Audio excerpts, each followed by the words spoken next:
So Mark, we might as well get this out of the way. Make your pitch for votes on Dancing with the Stars. 1-800-VOTE-411. What most of the contestants don't understand is the math of it all. So during the first couple of weeks, it's like 75% popularity and only 25% dance capability, thank goodness. So if I have any hopes of continuing on, y'all need to vote for me or go to abc.com. Monday nights, if you don't know, please, I need your votes. Okay. All right, I gave you the shot. I beg. But I do have to ask, is there any guilt about blowing away Wayne Newton? I mean, think about that. Yes. Oh, I mean, what is he, 90? I mean, speaking of age, you know? Yeah, but he has a lot of spendable income. No, I don't know how old Wayne is, and I wasn't going to ask, but he's really a good guy. He was kind of like the granddad of the group, and really he worked hard. It's a lot more work than anybody can even conceive of, and I was surprised Wayne actually did it. Literally, now I'm doing the waltz this coming Monday. I practiced from 6, maybe a little after 6 till midnight last night, and the minute I'm done here, I'll fly back to Dallas and go to practice again, and use the time while I'm flying to do my real-world jobs and stuff like that. So it's a lot of work, but I've lost 27 pounds. So you look amazing. Yeah, you really so do. There's a good side to all the work. You really do. Thanks. I haven't seen you in a couple of years, and you really do look amazing. Next topic that has nothing to do with business innovation, or maybe a little, maybe it might. Why would you be interested in buying the Chicago Cubs? No, I'm dead serious. Yeah, seriously, because they're an iconic team, and it does apply in terms of business innovation, because I think sports and digital media haven't been linked as strongly as they need to be. And I think while everybody's looking at the internet, there's 1,001 other opportunities in digital media in terms of how you distribute those bits that are untapped. And you know, when you can pick up an iconic brand like the Cubs and come up with different ways to utilize it in a digital universe, I think there's opportunity. I think we've actually seen something interesting, maybe not as dramatic as what you would do with the Red Sox the last 4 years. There's a hell of a business story around the Red Sox and the fact they've been brilliant. Of course, having an idiotically racist owner for 30 years didn't help them before, but so it isn't a great act to follow. Touch that, yeah. But these guys have not only won a world championship and sold out 300 and something straight games, but and found a way to add 4,000 or 5,000 more seats to that ballpark. But they've really maximize the cable network and all of that. And I think a lot of people fail to realize that in sports. They think, okay, a rich owner comes in, spends lots of money, but the Yankees, they use the YES network, and like when I got to the Mavs, we were dead last in revenue. And we went from dead last to, I think we're the 6th largest market now, or 7th, and we're 3rd in revenue in the NBA, an increase of $100 million. So increasing my payroll was easy because we worked hard to generate the revenue to do that. And so there's a direct correlation between how innovative you are in terms of how you market and how you approach your consumers and your fans versus how well you perform on the court, in our case, or on the field. And forgive me for not knowing this, but I know that the NFL, which is obviously hugely successful, is basically socialism. I mean, each individual team, the Bob Kraft can do the best job at the Patriots and has, by some measures, in the last 5 or 6 years, but he can't really become that much richer than the other teams. Oh yeah, he can.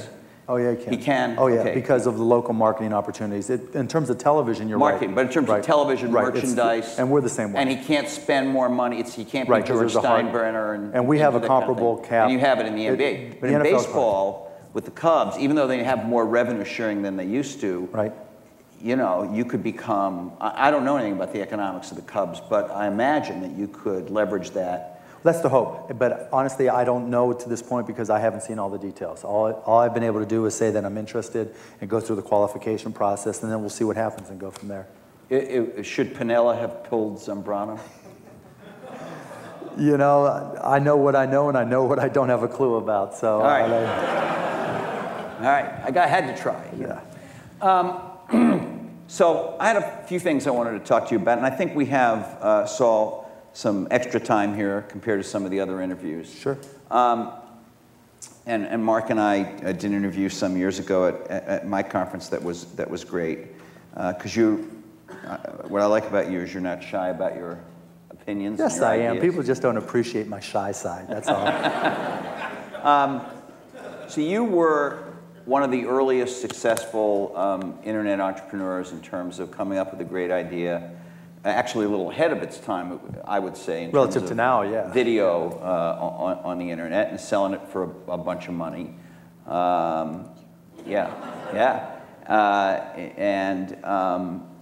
us, because this is really about, this is not a technology conference per se, although there's a lot of technology theme here. These are folks who are interested in this whole question of how do you think of a great business idea, how do you sustain it, how do you get that idea moving, and then how do you monetize it? I mean, to me, it's always been a simple it's always been a simple process. I just look at myself as a consumer.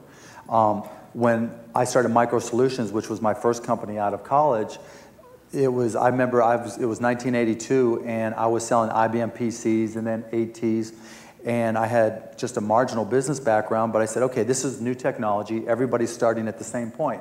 I'm not behind anybody. How can I apply this to business and come up with better ways? And the success factor was doing my homework and understanding the application of technology to business. And what we did back then that was differentiated in 1983, early 83, I got in contact with this company called Novell Shared Data Systems and said, you know what, at some point in time, it's going to make sense to hook all these PCs together. And businesses are going to want to communicate. And we were one of the first 3-4 networking solutions companies in the entire country. And so was that your key idea? Yeah, I mean, we obviously, Michael Dell also didn't have, I still don't think he has a technology company, right. But he had a great kind of set of business process. Michael Dell and I used to go head to head because we competed in a lot of ways. I remember I wrote a letter to Michael Dell and I looked for it, I can't find it. In 1984, what Michael Dell was, you talked about marketing earlier, was the most brilliant thing I ever saw Michael do was, there used to be a magazine called PC Week. Oh yeah. And every week, and he's 18 at the time, I'm 23 or whatever, and every week he would put out an ad, full page ad, and every week it'd be the same products, but the price would go down every week. And so he became the market maker, if you will, that completely changed the perspective that instead of squeezing an extra dollar, you passed on the extra dollar, and it started that whole perspective of prices on technology. Riding Moore's Law. Yeah. Exactly right. And so, what we were trying to do back then is say, okay, we were going to differentiate ourselves, we were going to do our homework, we were going to put ourselves in a position to make our customers more productive and more profitable. The same concept applied to broadcast.com. When we started it as AudioNet, what we used as our proof of concept was being able to listen to Indiana basketball. I went to IU, lived in Dallas, and back then, remember in 1995, there wasn't even DirecTV. It hasn't been that long that we've had satellite television, so if a game wasn't on local television, it wasn't going to be on local radio, so there was no way to get it. So we thought, okay, we'll start using sports as a way to understand this technology. Where we made our money, and people don't realize, was in using the internet as real-time communications. We were now if there's a public corporation and they do the quarterly shareholders meeting or quarterly announcements, earnings calls, it's always on the internet. We did the first one with Inside Enterprises back in 1996, and we were charging $200 a pop, and then it went to $500, then $5,000. You're saying just audio? Just audio, yeah. And then we started adding video, and it used to be when a company like Motorola, as an example, or Intel, wanted to hold a big meeting with all their sales reps or all their customers, they'd rent out rooms like this or theaters, and they'd do a satellite distribution, and they'd say, okay, everybody go to the theater, and we'll go to someplace that has an uplink, and we'll broadcast it to all these theaters, and that's how they communicated with their customers and employees. We said, we'll create the technology and do it over the net, and back in 1998, we were doing it where Michael Dell used to have breakfast with Dell, and he'd sit in front of a video camera and say, hi, I'm Michael Dell, this is what we're talking about, this is our new products. They'd automate the upload and make it available to all their customers online in 1998. And then this company 10 years later comes along and does the same thing. So, we were trying to just put ourselves, success to me was about taking the technology, not for technology's sake, but saying, how can I make our customers more profitable and give them a competitive advantage? And that's the way I've always looked at it. And that's harder because you have to do more homework and you have to do more preparation, but that's typically been the difference. We talked in an interview I did with Jason Fried yesterday about this question of, we were talking about open source and a whole bunch of stuff, and one of the things that annoys me, and I'm like you, I have opinions, and I rate them. I have a platform. and Jason was strongly of this view, that when you have a product, you have to figure out, you have to make a decision about what is that product, what is the design, not put every feature in the world in it, not put every option in the world into it, not build it for the sake of the technology, right, but for the sake of the customer, right, and try to make it simple in the best sense of that word. I right, don't mean dumbed down at right, all, but actually easy to use. Do you? I agree with that. I mean, I think the challenge that people have with new products is, particularly in the technology world, is understanding whether it's a product or it should be a feature of another product. A lot of people think they've got this thing that such and such product doesn't do, and that is a standalone, not realizing that once that other project sees it, they're just going to add it. So you've got to me, a new product means understanding what makes it work in a way that you can deliver and they can consume in the path. The term I always use is path of least resistance. Does this product create the path of least resistance for your customer to do what they want to accomplish? So since you know a lot about video and audio on the web, and since you just made that statement, is video on the web a destination like YouTube is today, or is it really kind of a data type that's just going to be everywhere? It's just a data type. YouTube is popular for two reasons. One, they subsidize the bandwidth, or Google now, they subsidize the bandwidth of everybody on the internet. If you don't use YouTube to host, or Google Video to host your video, you're stupid, because they give it to you for free. And you know, distributing internet video is not cheap. And I mean, I said it before, I think they're moronic for a year later for having bought YouTube. They can't monetize it in any way, shape, or form. But it's just a data type. And right now, the internet doesn't support it at the quality level or the scale level that everybody thought it would be able to at this point in time. But it's just a data type, bits are bits. Bits are bits. Bits are bits. One of the things that I wonder what you think about is what I call the Soviet ministries in my columns. 10 years ago, if you brought out the Palm Pilot, let's use that as an example, which was brought out about 12 or 11 years ago, your only deal was you had to design it, you had to get it manufactured, you had to market it, and then you put it out there to your customers, some of whom were consumers, some of whom were corporate, whatever. If it flopped, it flopped, and you either went out of business or you made a new one. If it was a big hit, you raced to produce more and do the next one. If it was somewhere in between, you tweaked it, you did whatever you had to. And there was this tremendous feedback loop. Bill Gates, in his first book, called it the frictionless capitalism. Today, so many things have to do with networks that you have to deal with the Soviet ministries, by which I mean the wireless phone carriers, the internet service providers like AT&T and Verizon, and the cable TV companies. Right. I call those guys the Soviet ministries. Yeah, because, and I used to be a foreign policy reporter. I used to go to actual Soviet ministries. In the Soviet Union, there were ministries that did things like decide how many raincoats to make in the Soviet Union this year. 5-year plans. They didn't use the market system. And how many would be women's raincoats, how many would be men, how many be in what size, how many would go to Minsk, how many would go to Moscow, whatever. And they got it wrong 100% of the time. Right. Not because they were stupid. If we tried it here, we'd get it wrong 100% of the time, because the market does these things. Right. Verizon Wireless decides what cell phones you can use on its network. Right. And they decide what software can go on those cell phones. And they decide what services can be offered on those cell phones. In most cases, you can't offer anything on those phones unless you pay them a lot of money. Yep. How has that changed the process from when you were doing your first company? How has that made it harder for this kind of technology frictionless engine of feedback with the customer? And what are we going to do about it? It's narrowed your choice. Well, actually, it's a great question, but I don't think it's changed. It's just the terminology's changed, because it used to be where you're going to put it on. Way back when, it was DEC versus HP versus Wang and whatever their operating systems were, and it was a controlled system. Then we got into PCs and we said, oh, it's more open, but it was really, okay, for a while DOS, then Windows versus Apple, and CP/M died off. And so you had to make your choice, and it was its own, it wasn't frictionless, except from the perspective that customers gave you an immediate feedback loop. And we have a lot of the same things today, where you're just choosing your operating system to develop on. Now, you've got multiple choices, so you're going to pick what it might be Windows Mobile, it might be whatever Verizon's supporting, and they may screw you around just like Microsoft would switch versions and screw you around, and there'd be an incompatibility for something you spent years working on.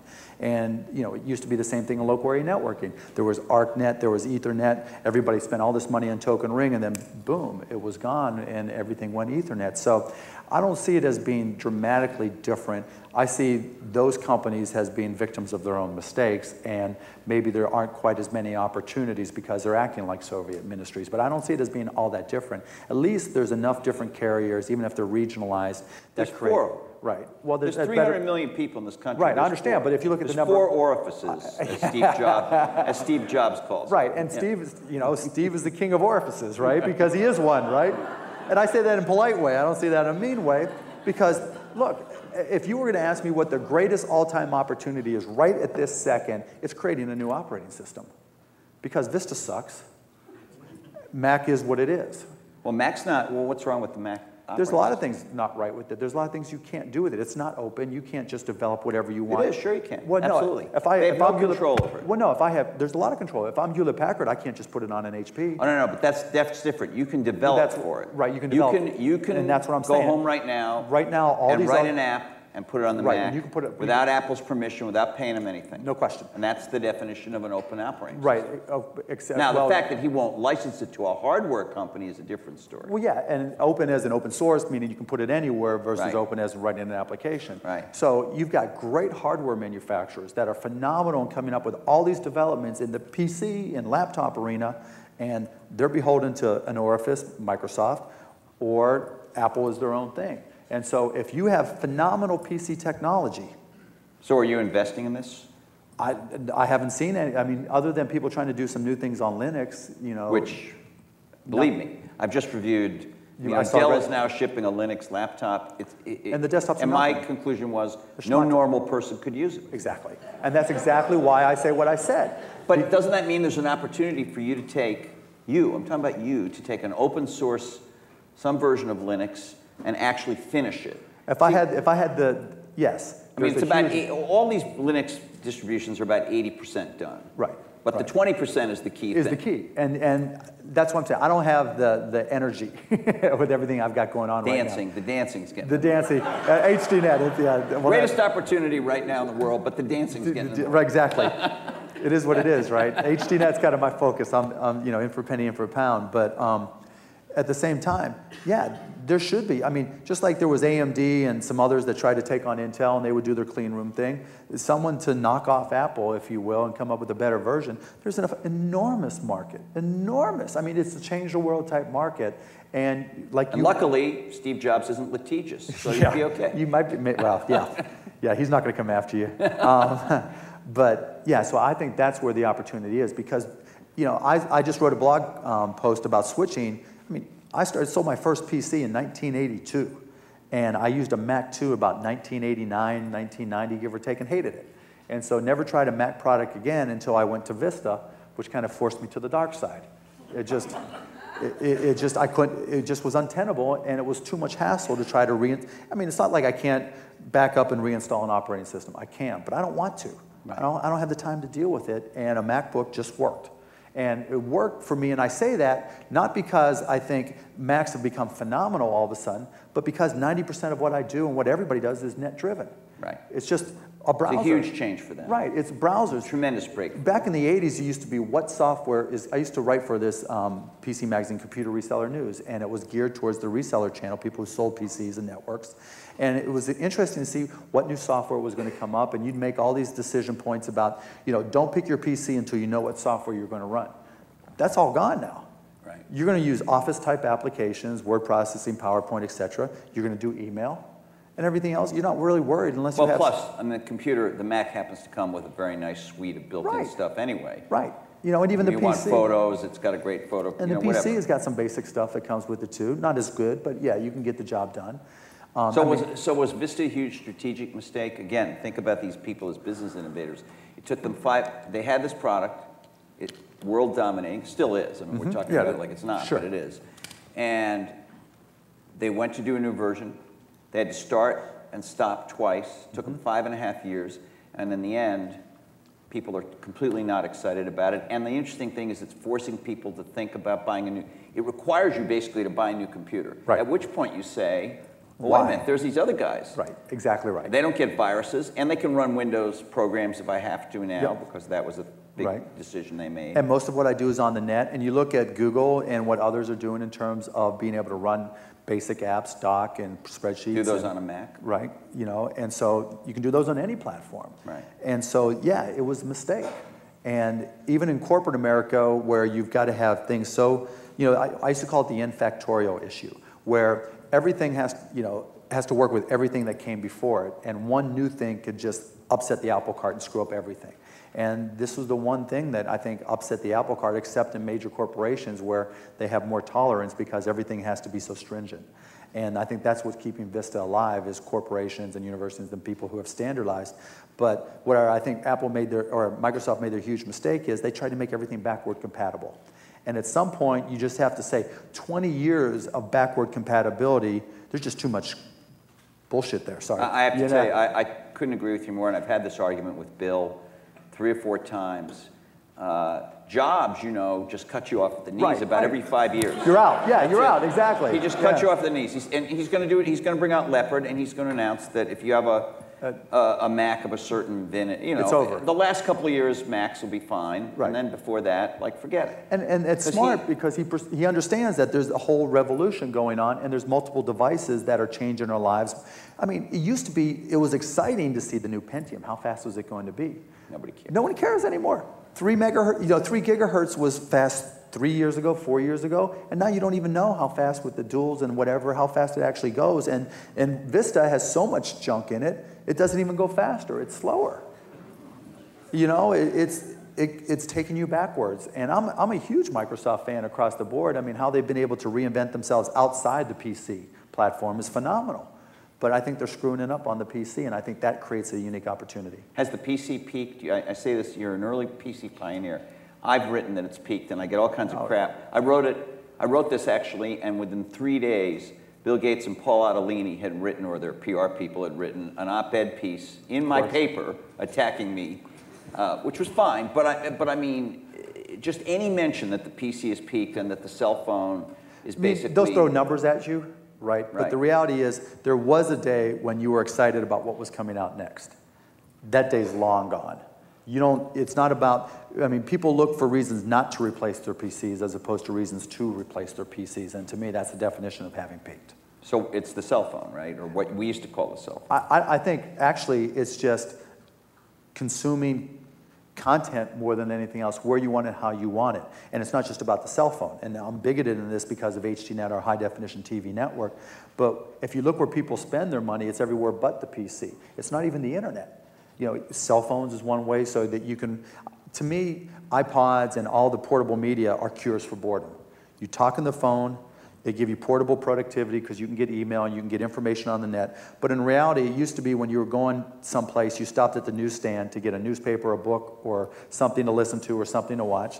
Now you've got your laptop, or you've got your PDA, or you've got your phone, and that cures your boredom. And that's why people look for new features, because they're new cures for boredom. But at the same time, that's out of the house. In the house, where are we spending our money? We're not spending them on PCs. We're not spending more money on the internet. We're spending them on consumer electronics. You're buying a DVR. You're buying a high-definition television set. And you're hooking those two things up together. You're not even really trying to hook your PC up to them. And the hardest thing to do in all of technology is a home network that supports television and music. And so people are just... But everybody's trying. Well, the last 3 consumer electronic shows... have been all about it. Have been all about it. And they've all failed. And they've all basically failed. Yeah. Because you can't do it. Everybody wants to lie to you and say you're going to push high-definition television over wireless, and I don't care what the 802.11 standard is that you're perceiving you're using, it ain't going to work. And so the reality is it's not going to work for a while now, and it's kind of a race. How much are people consuming high-definition, real high-definition television versus what standards and what throughput are you getting in the home and over the internet? And you know, the number of high-def televisions, the number of high-def television networks are increasing a lot faster than the bandwidth speeds are increasing. Now, you're a little biased, right? Yeah, because very you have biased a high-def television because network. of HDNet, which is why, my bias is why I got into the business in the first place. So tell us about that venture, and how did you get started in it, and why is it a good idea? Seems to me, doesn't everybody have high def now? So why? Pretty much. Why do we need a high def network? What's the deal? It's just programming. I have a company called HDNet, and it has 2 high def networks, HDNet and HDNet Movies, and hopefully everybody has them and has access to it. And what differentiated us at the beginning was that you can only receive them with the high definition television set. When I bought my first high def set, I think in 2000, there was a 90-minute loop on DirecTV, and that's all I could watch. And I found myself just staring. Was it good? It was terrible. Okay. But I still found myself staring at it for 90 minutes at a time. You know, it was like, and I thought I had a sickness, and then I went online, you know, the craziness or whatever, and I went online, and back then it was still CompuServe and discussion forums and all that kind of stuff, and found others with the same sickness and said, you know what, there's no content for these people, someone's got to fulfill it. And then I started taking a further look, why hasn't somebody done it?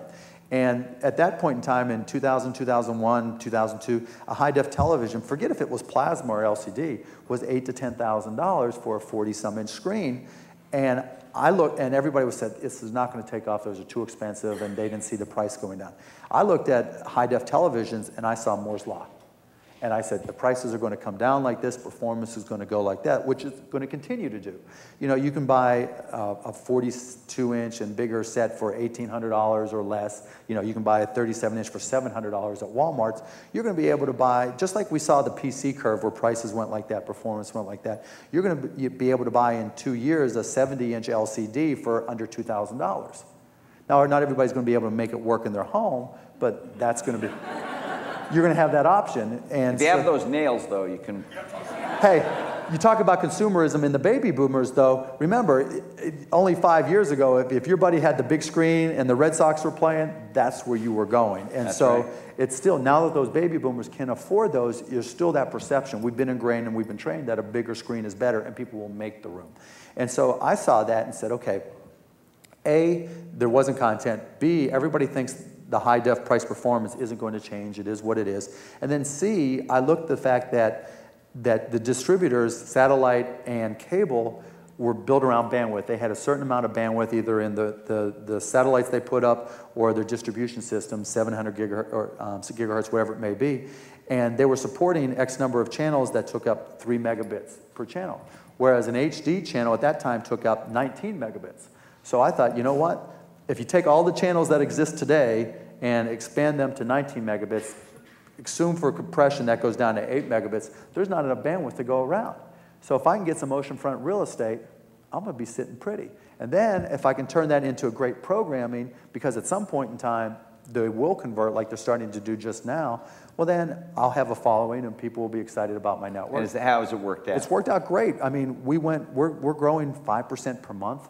You know, Are you in basic cable packages? We're in some basic cable being if you buy a basic high definition package, we're part of that package. So if you get for $9.95 on Dish Network, you pay to get the high def channels, and we're part of that package. And it's the same at Comcast? We're not on Comcast yet. We're talking to them. So if you have Comcast, which I know is big in this area, call them up and say, I want HDNet, and then call 1-800-VOTE-411. What kind of What kind of programming is on HDNet? Because, I mean, I have a high-def TV. I was relatively late to that, and I'm now addicted. I mean, I got to tell you, I don't know about the rest. How many have a high-def TV? Not just a big screen, but real high-def. How many use it to actually watch high-def primarily, as opposed to other stuff? Good, we got I will actually watch a show if it's high-def that I don't even think I like, so rather than watching a show I might like that isn't. We're geared more towards men in our programming, but 70% of men will turn to the high-definition channels on their programming guide first,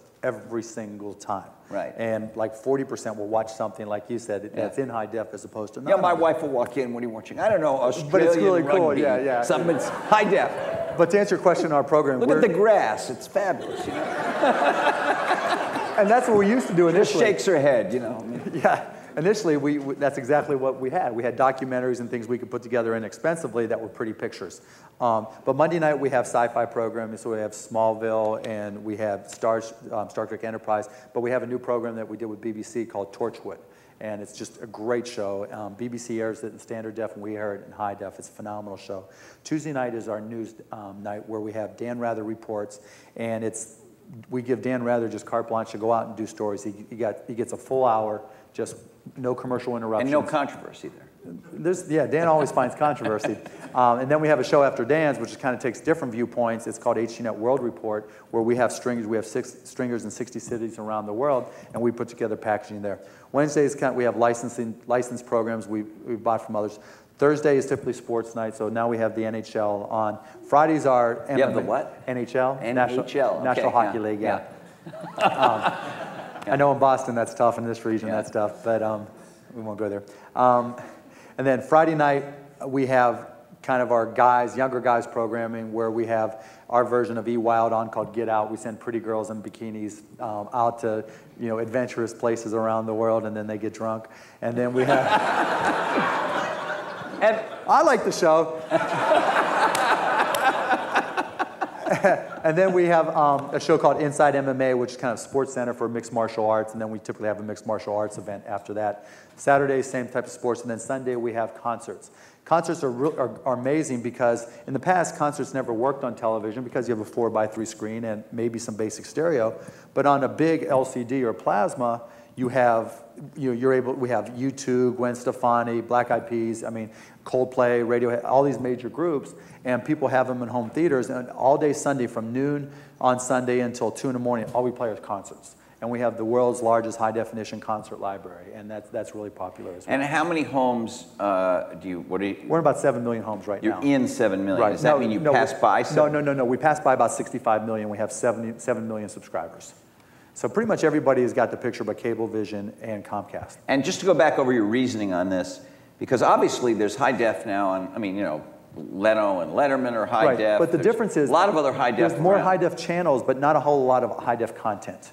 So what's happening, there's a big ripoff in my opinion, because so-and-so, I won't name names, but they'll say, you know what, I'm CNN, so I'll put up, but I won't name names. Don't name names, please. And they'll be excited because they have 2 hours. Saul doesn't want you to name names. No, I don't want, they'll be excited because they have 2 hours a week that's truly in high definition, and everything else is up converted. That's like, taking mono music and up converting it and calling it stereo. You can see the difference, and they're perceiving that consumers are idiots, that they can't tell the difference between something that they're saying is high def that isn't. And so they're starting to feel the backlash now. They made such a big deal about how many high def networks they have on the air, but didn't make a big deal of how many hours are actually in high def. And is that going to be true with this DirecTV having 100 channels of high def? Well, they might have 100 channels, but they might have, outside of HDNet, let's put our channels aside. If you exclude our channels, and if you take out ESPN, us, and Discovery, who have been there for a while, out of the new channels, you could probably turn on at 3 in the afternoon and not find a single thing on in high definition. But they might have 100 channels. And that's a shame. And at some point, consumers that'll be a competitive point. Now, and is it just physics that the bandwidth, it's just never going to have enough bandwidth for all the shows and all the channels? Not in that point. They have enough bandwidth for that many, and that's the sad part, because to show what happens is CNN, whoever it is, they'll upconvert so that it takes up 8 megabits of bandwidth, but it's not high def content. And so it's a shame, but the reality is consumers are going to know the difference. And at some point, that'll become the competitive level that the number of channels is now. So once everybody gets past, we all have 50 channels, then they'll start saying, well, you might have 50 channels, but you only have, 5 hours a day of high definition content, and that'll be the next battleground. So Microsoft announced a couple weeks ago that they were going to bring out for the second time actually, they were going to try to bring out a box that connects to your TV, that collects the media from all your computers around your house, and I think it may or may not actually go out to the internet and get some stuff and put it on your TV. This is very similar to Apple TV, sure. which Steve Jobs now calls a hobby. It's amazing how that changed. That's what he said when I was interviewing him at D. And it's Apple TV is, I don't know what the new Microsoft one will be like, but Apple TV is $295. It's HD capable. It puts out 720p. Right. And if you have some HD content from somewhere, you can put it on there. But he doesn't sell HD content yet on iTunes. Partly, I think, because of bandwidth. Right, because it takes forever to download it. Yeah. So, you're a big believer in the internet, or you have been, but it sounds like you're saying you don't think the internet will ever be able to deliver HD in the United States. Do you really believe that? Until things change. I mean, there might be 1 or 2 networks out there that can support it, but just look at the numbers. So right now, the perception is, well, if I can receive one, let me take a step back. CBS and what used to be called Sportsline, now CBS Sports, whatever they're calling it, made a big deal of being able to support 350,000 simultaneous users watching the NCAA Final Four television games simultaneously, right? At a 300K feed. Yeah, 300K, which is not... Nothing, right? So 350,000 users at 300K. That's a big deal that they were trumpeting. So imagine if that high definition feed were 4 megabits or 6 megabits at the low end, the lower quality ends. How many are you going to be able to support at the same time? And what's going to happen to the rest of the internet? And as our consumption of... So what if you're not streaming, but you're downloading? Well, I suppose it's the iTunes model. It's the same difference. I mean, because if you're not streaming, it's still the same. If you stream it, it may not be at the same time, and you can stagger it. But if everybody else has got something else going on too, it's the same as streaming it. And even if you use multicast, you still have the same issues. You still got to get from point A to point B. Now, 5 years ago, did you think we'd be better, have faster, better broadband today than we do? And that's one of the reasons I started HDNet. 5 years ago, I did, and 10 years ago, I did. 10 years ago, when we had broadcast.com, if you would have said, okay, it's 1997, what do you envision for 2007? I would have said 100 megabits to every home, based off of all the infrastructure building that was going on and all the investments that were happening. That's where I was wrong. I mean, I was dead wrong, obviously. Why didn't it happen? Because let me just interject. Everything fell apart. Everything fell apart. All the investment fell apart in 2000. There was so much money going into... But how come you can get, and this is literally true, in Sweden, in France, let me repeat that, in France, you can get like 100 megabits for, I don't know, 40 bucks a month or 30 bucks a month. I have Fios. Anybody have Fios in their house? Verizon Fios. I get 15 megabits down, which they can't even get that in Silicon Valley. People are incredibly envious. I pay 45 bucks. They just announced they're raising me to 57 bucks. I'm still going to pay it because I can't get anything close to that. It's 15 megabits down and 2 up. This is the United States. Why can't we do better than that? Because all these companies are public companies, and they get yelled at for making those types of investments. Verizon stock got crushed for a while because they made that kind of investment. So again, one of the reasons I started HDNet, because all the media companies are public corporations, and that's one of the challenges right now. All our big companies are run by public companies, and the stock market isn't about you and I being investors anymore. It's about major hedge funds and big mutual funds investing for us saying, we want to return, and that's going to hurt us over the long run. Innovation is great from individuals like are here and small companies, but from the Soviet bloc, innovation is stagnated because of earnings per share, and that is. And the cable companies are part of this. In my definition, they're Soviet industries as well. Well, yeah, and that's one of the reasons Cox and now potentially Cablevision are looking to go private, because they recognize that as public companies, they're not going to be able to keep up and compete with the Verizons of the world, and they know that that's a problem. And you may see even more companies go private that are that need to make significant investments in order to compete. So let's see. What are you not in? You're in sports. You're in dancing. It's all just media. It's all just digital, right? Other than the dancing. Now you're in movies, right? Yeah. You got movie theaters. What's it? Landmark. Landmark theaters. Yep. I have to tell you, I love my Landmark theater. Thank you. In Bethesda, Maryland. Oh yeah, Bethesda's. I go there all the time. Yep. Bethesda Row. It's great. Tell them about that and why'd you get into that and what's the deal there? What's the business innovation there? My partner and I, Todd Wagner, and Todd's my blood partner in everything for the most part. We had HDNet, which is a way to distribute to televisions. We started to produce movies, and we thought, you know what, we can make the movies, we can distribute them online if we want, we can distribute them to televisions, but theaters are still going to be part of the entertainment experience. As much as everybody thinks that as your TVs get bigger and bigger, that we're not going to leave the home, the reality is, as long as the kids are crying and everybody else is yelling and the phone is ringing, you need to get out of the house. And you're going to a movie, it has to be an improved experience. So we bought Landmark Theaters, which is geared towards an older baby boomer demographic, where you're going with your wife and kids. You're not going to see Saw 13. You're going to see, Michael Clayton or Enron, the Smartest Guys in the Room, which was one of our movies. So, so we bought this so that we could control the whole vertical chain. We can make them, we can distribute them, and then because we can control the whole vertical chain, we can distribute things differently. So you are Steve Jobs. Come on.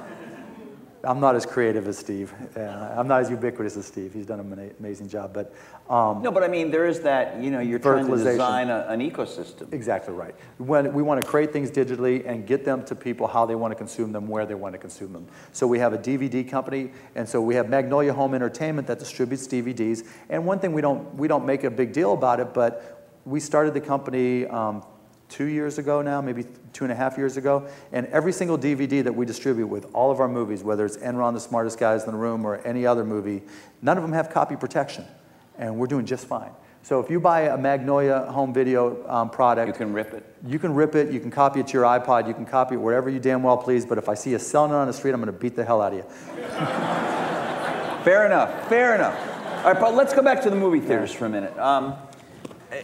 And maybe I have this wrong, I'm just judging from the one that I patronize, but I mean, it's an art house theater, It's an indie, it's not all movies you produce. You no, but it's not even an art house indie, it's geared towards baby boomers. It's geared towards intelligent consumption of movies. So it fits in very well with our last, segment. Exactly right, because we recognize that you want to go with your wife to the movies, and that's how we program it. It may be smaller movies. There's never any babies in there, I got to tell you, I love that. Well, exactly, and there aren't kids all gothed out screaming, holding, yelling at the screen and stuff like that. At least not usually, and so it's really programmed for adults. It's a date night for adults destination. And how many do you have? There are 70 locations, 270 screens, and we keep on opening more as we can. We're opening in Baltimore and Denver. We just opened up in LA.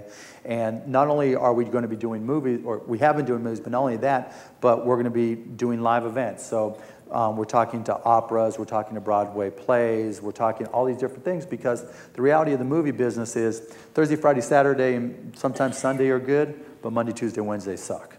And so we want to be able to program in different ways. And we're also looking at 3D, high bandwidth consumption applications. So imagine watching Cirque du Soleil in 3D, not with the little flimsy paper glasses, but with glasses that you can buy that make this just a spectacular event. Actually, I'm not trying to name drop, but this is really a true story. About 3 weeks ago, I get a call from Jeffrey Katzenberg, who I slightly know, and he says, "You got to come out.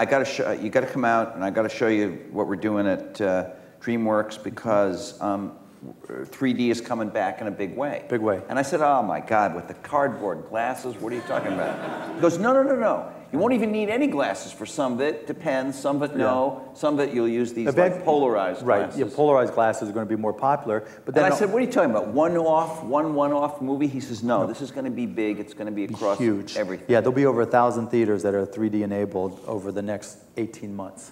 And so you're going to see initially more animation than not, and then I think there's a movie Beowulf, James Cameron's doing some stuff. We're looking at doing stuff, then you'll see all the horror flicks because that's, dismemberment and blood coming at you. Yeah. They won't necessarily be in our theaters, but again, then it's just bandwidth. And the interesting thing is we'll be doing Mavericks games, we're looking at doing MMA fights in 3D, going to different types of 3D enabled theaters. So you'll see a whole different segment of out-of-home entertainment that's just taken to the next level because bits are bits. And it's all about bandwidth. And then it raises the interesting question about what about your home to TV? Every single Samsung TV that's being sold, high-def television, is 3D enabled now. And so that it's optimized for 3D. So well, that just started. That just started, right. Yeah. And so at some point in time, we'll be able to say, okay, if you've got a TiVo, let's say, or any DVR, at 3 o'clock in the morning, HDNet or HDNet Movies is going to be putting this on. Not any DVR. The DVR you get from your cable company is such a piece of crap that it'll never be able to. Well, if it supports high def. Never mind. If it supports high def. If it supports high def, it'll be able to capture it at a high enough speed for bandwidth. To capture the bandwidth, and you'll be able to save the high def and come back and watch it in 3D when you want. Now, are your theaters digital? They're both, because as digital movies are great, but the business plan behind digital, I started, we bought them 3.5 years ago, and the first thing I did was we got to go digital across the board, but then the idea was, the business plan was, well, since they didn't have to create a 35 millimeter print, they'd pay you a digital licensing fee, and that's all kind of fallen apart. So we have digital, but it's more for specialty prints, 4K prints and stuff like that, and for live events. Because it's easy to take that digital projector, just like you have here, and connect it to DirecTV or Dish Network and show live events. Using it for film, it's anymore because movies stay in the theater such a short period of time. It's almost 6 of the, where it used to be, you got a more pristine, it didn't become decrepit over time. Now it doesn't matter because it's only there 2 weeks anyways. How do you motivate your people in your companies to stay on target with the core idea? I'm not as good at it as I used to be because I used to be a lot more fun than I am now. But it's all about unimaginable, Mark. I know it is. I know it is. I mean, literally, my first company, we had a company shot, the Kamikaze. So when we accomplished something, we'd all go to the same bar and we create vats. Not that I promote drinking too much, but having fun. I try to make it when people come to work, they have fun. And so I try to allow them where they have passions and things that they're really interested in.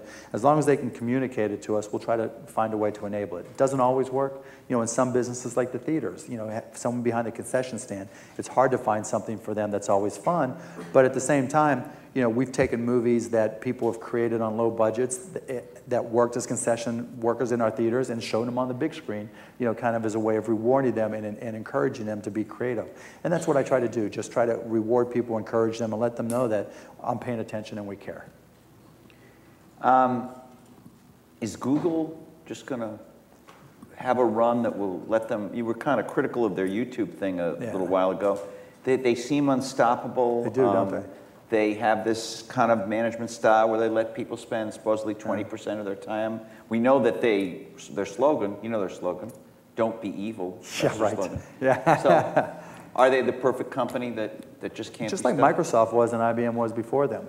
You're always perfect until you're not. And some 12-year-old's coming up with a better idea, and we'll move on to the next thing. It's just the reality of the world. I mean, IBM, there were antitrust lawsuits that took 20 years even when IBM was close to going out of business and struggling, And it used to be you ran your company and always envisioned how you'd compete with IBM. Then you ran your company and always envisioned how you compete with Microsoft. Now you run it envisioning how you can compete with Google. And someone will come up with a better algorithm for monetizing search. Someone will come up with a different way of searching. It may be driven by PDAs or telephones. It may be driven by something that happens on your TV. Google is completely dependent on that PC being the primary device of interaction for all things search-driven. I don't know that that's a bet that I would make long term. So, I mean, today they're dominant, but that's. But they're about to do something big in cell phones. Well, they're certainly going to try, and they have to be smart. But who knows how big that'll be and how well it will work? There's a lot of Apple devices that have been thrown by the wayside. It took the iPod how many years to really catch on, and other people really didn't try to get into that market. So I think, to your point earlier, the cell phone PDA outside the home market is super competitive, even though it's controlled by a lot of the folks. And Google, if anybody, can take advantage of all the oligarchies, whatever they call it, the Soviet ministries. Yeah, the Soviet ministries. In a way few companies can by buying up spectrum and creating their own phones and et cetera. But I still think they're vulnerable to innovation. Would you bid on that spectrum? Are you going to bid on that? I'm not going to bid on that spectrum. Have you thought about it?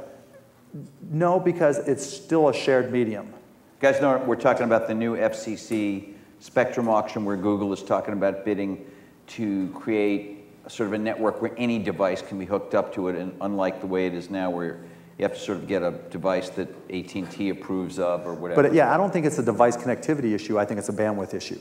Because as the consumption of bandwidth goes like this, that spectrum still, you can play with it in different ways, but it's still a shared medium. And we still can't get our shared medium bandwidth in our homes to work in a way that is great. Now, that's not to say, I have Sprint and I have all the different mobile cards, and getting 700K is great. But can you envision just a megabit being enough to do everything everybody wanted to do? Yet in 700 megahertz spectrum, how much, with 300 million customers, how much bandwidth is anybody ever going to get? Even if you can connect to any type of device.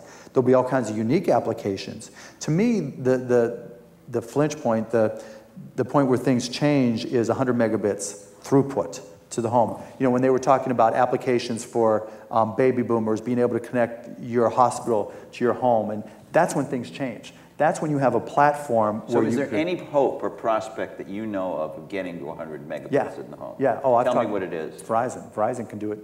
With this fiber to the home. Yeah. Anybody, and not just Verizon, anybody who puts fiber. The problem. They're the only ones, as far as I know, that are putting fiber right to the home. There's more. When I ordered it, They came out to first I saw, they put it in my street, and I called them up, and a couple of months later they said, okay, it's ready. And they send a truck, and they dig a little trench in your yard, and they put fiber, and they take the old box with the copper wire that was invented in 1900 off the side of your house, and they put it's a box with a laser that lights the fiber. And it's a great point. The old box that was invented in 1900, and that's the device, and that's the type of connectivity that we're depending on for all these new phenomenal internet things, which is exactly one of the key reasons why I said the internet's dead. But at the same time, you talk about development platforms and APIs. When I sat and talked to Verizon and another company that's doing fiber to the home that I'm not allowed to talk about, I said, look, if you create an API in a college network environment or a college university environment and say, start developing, here's 100 megabits. What kind of applications are they going to come out? Amazing. Phenomenal applications. That's going to be the next inflection point. Verizon isn't the kind of company that's typically interested. That's what I said. If there's one company I could buy and I can't afford it, that would be the company. Because they're the biggest Soviet ministry. Right. Well, it's just thinking like that. Just in terms of market cap, it's outrageous. No, but I mean, just their thinking also. They're the most. If you think about Verizon, well, at least they brought me in. At least they brought me in and talked to me. Which was a step. Whether or not they do anything with it is a whole other question. But because if you can hit 100 megabits throughput today, with all the new electronics that are coming out and the passive fiber stuff that's coming out, you'll be able to hit a gigabit over the next 15 years to the home throughput. Imagine the applications you can have then. Then all this stuff becomes mishigas. Well, they'll sell you 30 megabits for $150 a month. And if they can do 30, yeah, they can do more. So would you say it's harder today or easier today for folks out here, other folks who have a good business idea, to get it funded, and not just to get it funded, but to actually get it to where it actually sustains itself? It's a lot easier today, and not because it's easier to get funding. There's a lot of money out there, probably a lot more money today out there than it was 5 years, 10 years ago, 20 years ago. But the cost of technology is so small right now, and the cost of connectivity is so small right now. I mean, it wasn't... Even if your business isn't a tech business. Even if your business isn't a tech business, there's some tech connection there somewhere. I mean, it wasn't that long ago that to buy a basic PC, I mean, at broadcast.com, we had over 1,000 PCs that cost $3,000 a piece with 250 megabyte hard drives. Yeah. Megabyte hard drive, not gigabyte, and you can buy 16 gigabyte flash drives and soon 32 gigabyte. So having the foundation on which to develop, which means because you don't have to make the capital investment, you can have intellectual capital that is more important. So sweat equity is a lot more valuable today. Intellectual property is a lot more valuable today than it was 5 years ago or 10 years ago, because it's easier to implement it no matter what the idea. And I think one of the biggest mistakes entrepreneurs make in getting started is they try to think about how much money they need to raise rather than how much work they need to do to get started. Because the best source of equity, of capital ever, are your potential customers. And that's every company I've ever started, my first equity. The first company I didn't have to raise any equity. I was living 6 guys in a 3-bedroom apartment and starving myself to pay for it. But the second one, broadcast.com, when we got to that point, we went to our customers because they saw the value and they were willing to invest. Sweat equity overcomes the need for capital every single time. And if you think you need to raise capital, just start smaller. And then once you can get that idea to start going, people will see the value and come to you. And do you need... Once you get established and you get going, Irving Waldowski-Berger this morning said you may need a near-death experience in your company to reinvent yourself. Now, maybe you haven't had your companies going for that long to face it. He's right, but I try not to wait that long. I tell myself every single morning of every single day for every one of my companies that there's a 12-year-old somewhere trying to kick my ass who's a lot younger, a lot sharper, a lot smarter, and a lot quicker than I am. So I have to work a lot harder. And if you don't, that's the way I tell everybody to look at their company, that someone, whether it's Google, Microsoft, or that 12-year-old, they're trying to kick your ass. And if you don't perceive that your business that way, you're going to wake up one day and your ass is going to be kicked. So you can never relax. You can never relax, but that's the fun of it. That's the continuous challenge of continuing the intellectual challenge. That's why I like starting businesses, because it's a continual intellectual challenges, particularly in the technology world. And that's, to me, the competitive side of me, that's what makes it fun. All right, I have one last question. Sure. What's your next business you're going to start?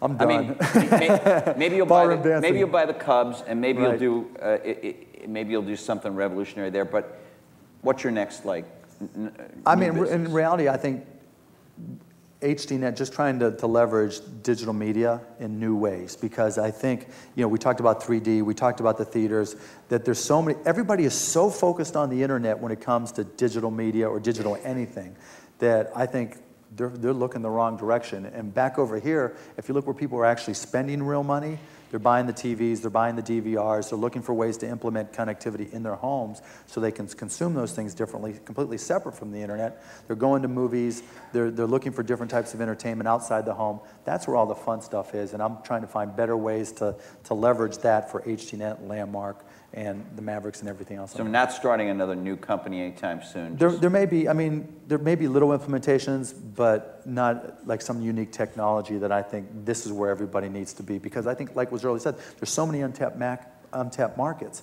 Everybody's just so internet focused that there's a lot of easy stuff out there that's just, we can keep on moving HDNet and the other digital media properties we have. And I think that's what makes this a unique period in time. Well, thank you so much for coming and taking time away from Thank you. the dance practice. It was worth it.